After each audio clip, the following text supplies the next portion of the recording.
Assalamualaikum warahmatullahi wabarakatuh. Di kesempatan kali ini, kami dari kelompok 7 akan menjelaskan tentang retensi rekam Apa medis. itu retensi rekam medis? Menurut Departemen Kesehatan Republik Indonesia tahun 2006, retensi adalah suatu kegiatan pengurangan berkas rekam medis dari rak penyimpanan dengan penentuan jangka waktu tertentu. Berkas rekam medis ditentukan atas dasar nilai kegunaan tiap-tiap berkas rekam medis. Sebaiknya jadwal retensi arsip rekam medis disusun oleh suatu kepanitiaan yang terdiri dari unsur komite rekam medis dan unit rekam medis yang benar-benar memahami fungsi dan nilai rekam medis. Tujuan retensi arsip 1. Mengurangi jumlah arsip rekam medis yang semakin bertambah. 2. Menyiapkan fasilitas yang cukup untuk tersedianya tempat rekam medis baru. 3. Menjaga kualitas pelayanan dengan mempercepat penyiapan rekam medis bila sewaktu-waktu dibutuhkan. 4. Menyelamatkan arsip yang bernilai. 5. Mengurangi arsip yang tidak bernilai. Cara retensi arsip 1. Membuat jadwal retensi arsip. 2. Mencari data rekam medis yang sudah melebihi masa aktif 5 tahun dari buku registrasi. 3. Merekap data rekam medis atau nomor rekam medis tersebut untuk mencari pada rak penyimpanan aktif. 4. Mengelompokkan berkas rekam medis berdasarkan penggolongan penyakit atau tahun kunjungan. 5. Memindahkan arsip rekam medis inaktif dari rak aktif ke inaktif. 6. Melaksanakan mikrofilmisasi berkas rekam medis inaktif sesuai dengan ketentuan yang berlaku. 7.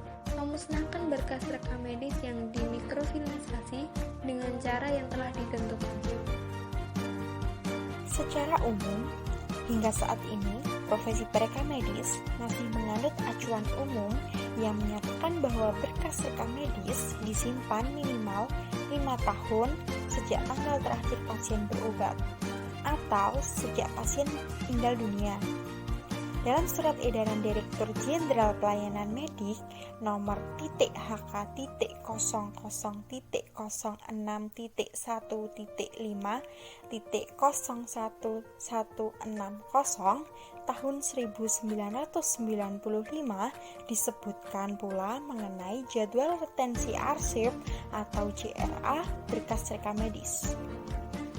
Jadwal retensi kelompok 1 umum, aktif, rawat jalan 5 tahun, rawat inap 5 tahun. Inaktif, rawat jalan 2 tahun, rawat inap 2 tahun. Kelompok mata, rawat jalan 5 tahun, rawat inap 10 tahun. Inaktif, rawat jalan 2 tahun, rawat inap 2 tahun.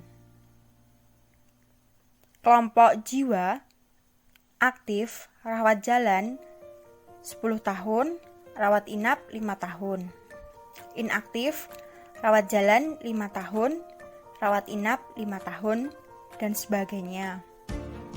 Dari tabel JRA tersebut, tampak ada pengertian yang perlu dipahami tentang berkas rekam medis aktif dan inaktif. Demikian pula dengan masa retensi. Dikenal ada 2 macam, yaitu masa retensi aktif dan masa retensi inaktif. Berkas rekam medis aktif yaitu berkas rekam medis yang masih digunakan untuk pelayanan pasien yang bersangkutan. Berkas rekam medis inaktif yaitu berkas rekam medis yang sudah tidak digunakan lagi untuk pelayanan pasien yang bersangkutan selama masa yang tercantum dalam tabel JRA di atas atau lebih dari itu. Angka-angka yang tercantum dalam tabel JRA tersebut merupakan angka acuan minimal. Jadi, berkas rekam medis boleh saja disimpan lebih lama dari angka dalam tabel asalkan ruang filling baik aktif maupun inaktif masih cukup daya tampungnya. Selain tabel JRA tersebut, rumah sakit juga bisa membuat kebijakan retensi sesuai dengan kebutuhan rumah sakit tersebut. Rumah sakit pendidikan umumnya akan meretensi, menyimpan berkas rekam medis lebih lama, baik yang aktif maupun inaktif.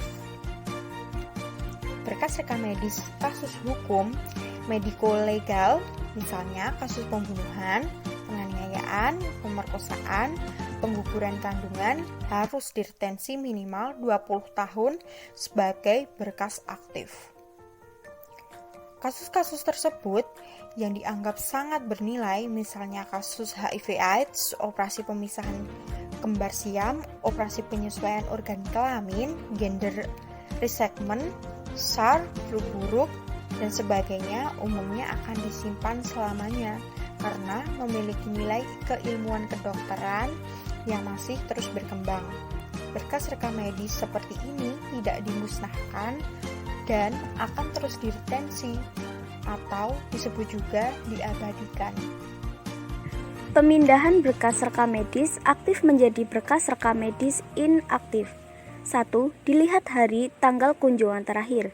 2. Setelah 5 tahun dari kunjungan terakhir tersebut, berkas dipisahkan di ruang lain atau terpisah dari berkas rekam medis aktif. 3. Rekam medis inaktif dikelompokkan sesuai dengan tahun terakhir kunjungan. Next, konsep penelitian nilai guna rekam medis. Penilaian nilai guna rekam medis yaitu suatu kegiatan penilaian terhadap formulir-formulir rekam medis yang perlu diabadikan atau sudah boleh dimusnahkan. Penilaian nilai guna dilaksanakan oleh Direktur Rumah Sakit. Tim pemusnah dokumen rekam medis terdiri dari Direktur Rumah Sakit sebagai ketua, Kepala rekam medis sebagai sekretaris, anggota lain, petugas filing dengan saksi-saksi yang ditunjuk oleh Direktur Rumah Sakit. Tata cara penilaian nilai guna. Seringnya berkas-berkas rekam medis digunakan untuk pendidikan dan penelitian. Nilai guna dibagi menjadi 2. Yang pertama primer. Primer ada administrasi, hukum, keuangan, ilmu pengetahuan dan teknologi. Yang kedua sekunder. Sekunder ada penelitian dan sejarah. Adapun berkas rekam medis yang disimpan secara permanen antara lain lembar rekam medis, lembar resum keluar, lembar laporan operasi, lembar persetujuan atau penolakan tindak medis, formulir indeks dokter, penyakit, sebab kematian, operasi, formulir dengan kasus luka paksaan, formulir ketergantungan obat, lembar keterangan kematian yang akan mendapat sertifikat kematian, visum et repertum, lembar yang sesuai kasus diantaranya bayi tabung, adopsi, penganiayaan, buku register, dan giut.